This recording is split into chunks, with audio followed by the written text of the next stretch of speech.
Thank you very much indeed. And before we conclude with it by hearing from the Special Representative, our final contribution around the table, but another very important one is from the Pansy Hospital, with a lot of direct experience of these issues, Dr. Mukwege. Excellences, Messieurs les ambassadeurs, Mesdames et Messieurs, j'aurais voulu commencer mon intervention par la formule habituelle.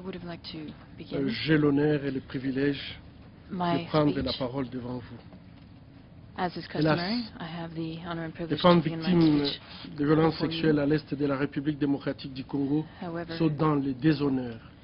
J'ai constamment sous mes yeux le regard de vieillards, vagues, des enfants, des mères qui sont déshonorées. Aujourd'hui encore, plusieurs sont soumises à l'esclavage sexuel, d'autres sont utilisés comme une arme de guerre, leurs organes sont exposés au service le plus ignoble et souvent sans accès aux soins. Et cela dure depuis plus de 16 ans. 16 ans d'errance dans les intempéries, 16 ans de torture, 16 ans de mutilation, 16 ans de destruction de la femme, la seule ressource vitale congolaise, 16 ans de destructuration de toute une société. Certes, vos États ont fait beaucoup d'efforts en termes de traiter les conséquences et nous en sommes très reconnaissants. J'aurais voulu dire aussi, j'ai l'honneur de faire partie de la communauté internationale que vous représentez ici, mais je ne sais pas le dire. Comment le dire à vous, représentants de la communauté internationale, quand la communauté internationale a fait preuve de peur et de manque de courage pendant ces 16 ans en République démocratique du Congo? J'aurais bien voulu dire, j'ai l'honneur de représenter mon pays, mais je ne peux pas le dire. En effet, comment être fier d'appartenir à une nation sans défense, livrée à elle-même, pillée de toutes parts, et impuissante devant plus de 500 000 de ses filles violées pendant 16 ans, plus de 6 millions de morts de ses fils et de ses filles pendant 16 ans, sans qu'il n'y ait aucune perspective de solution durable.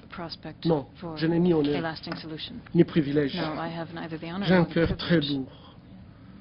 Mon honneur, c'est plutôt d'accompagner ces femmes victimes de violences sexuelles, très courageuses, ces femmes qui résistent, ces femmes qui, malgré tout, elles veulent rester debout. Aujourd'hui, grâce au rapport des experts des Nations Unies, au mapping report du haut-commissaire aux droits humains des Nations Unies et beaucoup d'autres rapports crédibles, plus personne ne peut se cacher derrière l'argument de la complexité de la crise. Nous savons donc tous désormais les motivations de cette crise et ses différents acteurs. Ce qui fait défaut, c'est la volonté politique. Excellences, Messieurs les ambassadeurs, c'est en toute humilité que je dois dire, on a besoin de courage pour mettre fin à une crise qui n'a fait que trop durer. 16 ans, c'est trop. On n'a pas besoin de plus de preuves, on a besoin d'une action. Une action urgente pour arrêter les responsables de ces crimes contre l'humanité et les traduire devant la justice. Et la justice n'est pas négociable. On a besoin de votre condamnation unanime des groupes rebelles qui sont responsables de ces actes. On a besoin également des actions concrètes à l'encontre des États membres des Nations Unies qui soutiennent de près ou de loin ces barbaries. Nous sommes devant une urgence humanitaire qui ne donne plus place à la tergiversation. Tous les ingrédients sont réunis pour mettre fin à une guerre injuste qui a utilisé la violence et le viol des femmes comme une stratégie de guerre. Les femmes congolaises ont droit à une protection à l'instar de toutes les femmes de notre planète.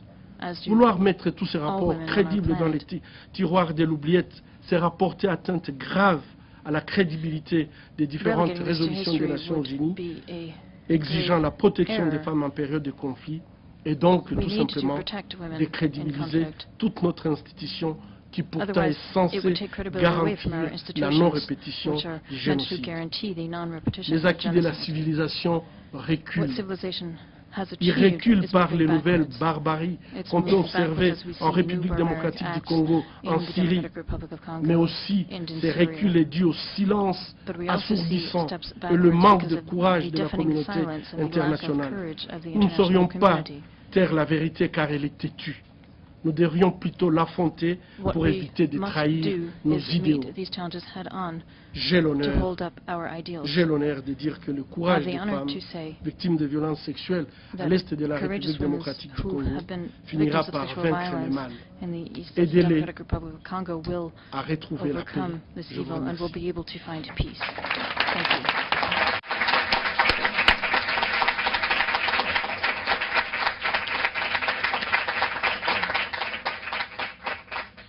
Well, thank you very much to everybody who has contributed.